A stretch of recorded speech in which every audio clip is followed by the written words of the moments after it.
Horas teman pemilih, selamat datang kembali di podcast KPU Kabupaten Simalungun, SAHAP, Suara Aspirasi, Harapan dan Partisipasi Masyarakat. Saya Leni Hartani Saragih akan memandu obrolan kita hari ini.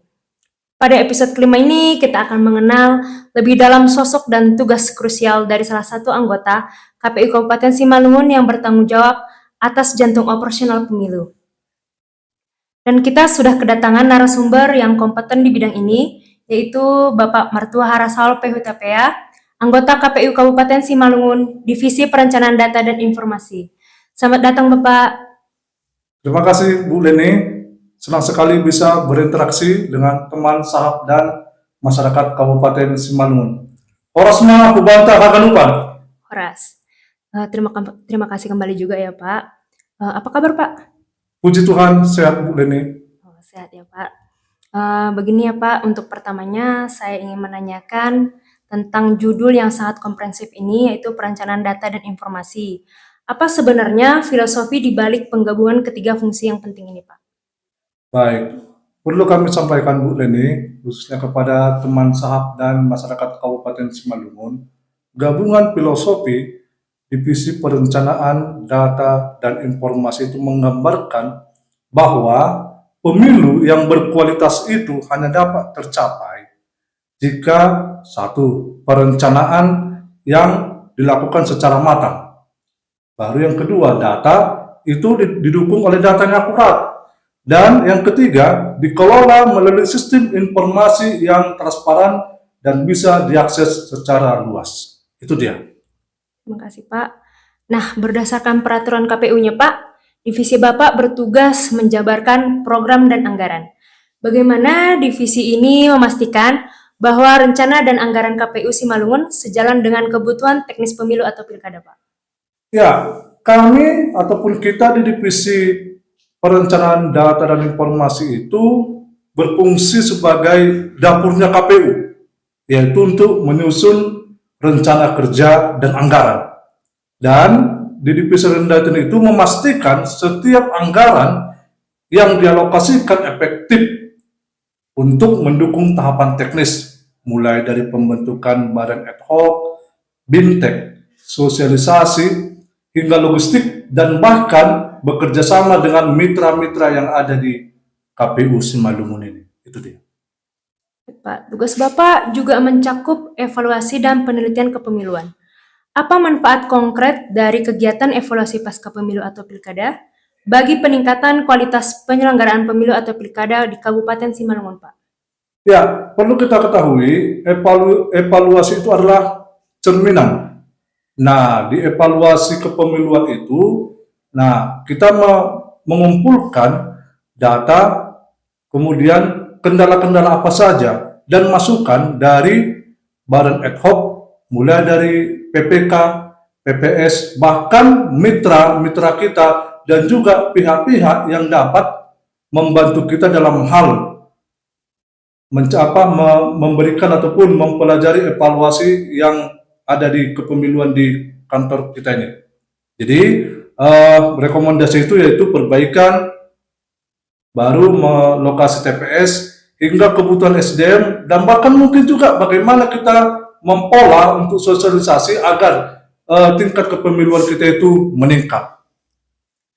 Nah, di tengah tahapan bagaimana Divisi Perencanaan Data dan Informasi melakukan monitoring dan pengendalian agar semua program berjalan sesuai jalurnya, Pak?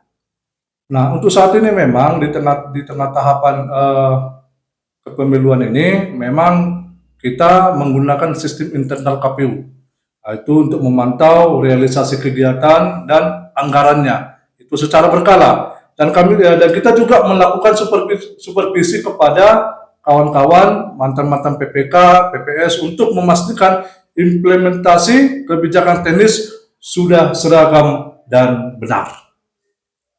Ini topik yang selalu hangat ya Pak. Tugas Bapak adalah pemutakhiran dan pemeliharaan data pemilih. Apa langkah paling krusial yang KPU Simalungun lakukan untuk menjaga kualitas data pemilih di luar tahapan pemilu ini Pak? Ya, untuk saat ini memang Bu Leni, perlu kita ketahui memang kita ini masih ada tahapan yang namanya pemutahiran data pemilih berkelanjutan. Ini tugas rutin hingga nanti kita di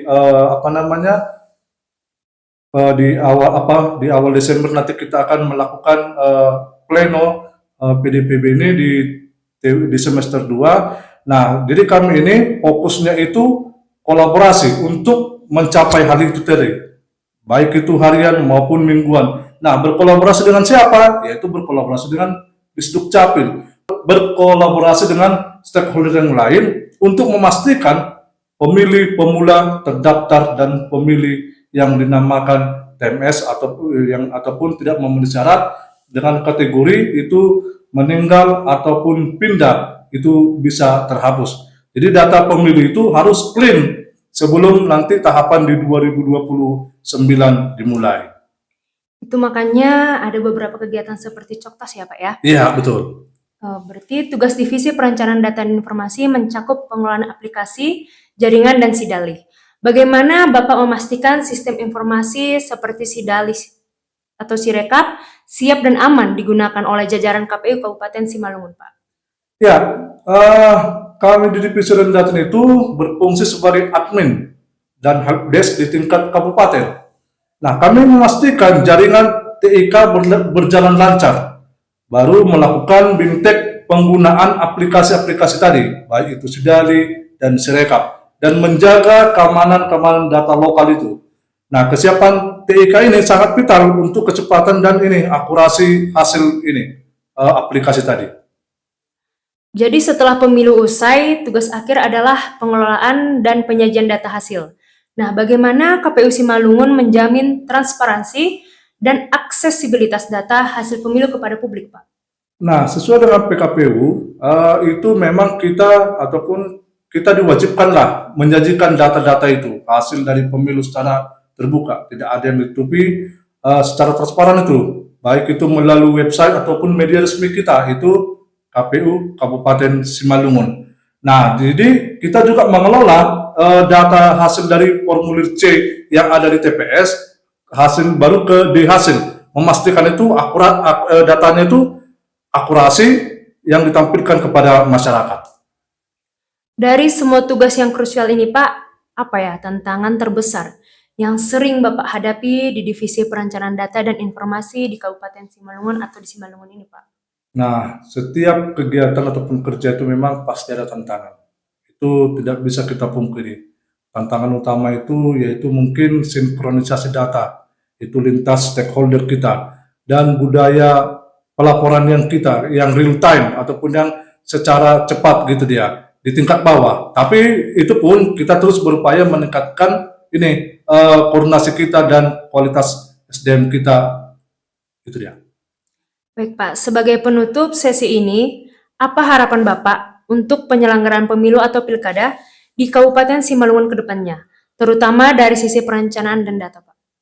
Ya, saya sebagai Kadif Perencanaan Data Informasi, khususnya di KPU Simalungun, kita berharap KPU Simalungun dapat menyelenggarakan pemilu ataupun pemilihan kepala daerah yang semakin transparan dan akuntabel meskipun di tengah efisiensi. Nah, dan tentu saja data pemilih yang semakin sempurna agar tidak ada satupun hak pilih warga Kabupaten Simalungun yang terabaikan. Baik Pak, terima kasih teman sahab. Kita telah mendengar langsung bahwa Divisi Perencanaan Data dan Informasi adalah motor penggerak yang memastikan setiap tahapan pemilu atau pilkada berjalan terencana, teranggarkan, dan berbasis data yang akurat.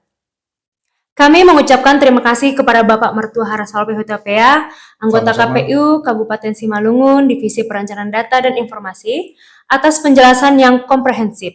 Semoga Bapak dan jajaran selalu sukses menjalankan tugas yang mulia ini ya Pak. Amin. Jangan lupa ikuti informasi lainnya di website dan akun media sosial KPU Kabupaten Simalungun. Sampai di sini episode kelima podcast Sahab KPU Kabupaten Simalungun. Sampai jumpa di episode Sahab berikutnya. Saya Leni Hartani Saragi, pamit undur diri. Terima kasih, Diata Itupa. Salam KPU melayani. Horas, horas, horas.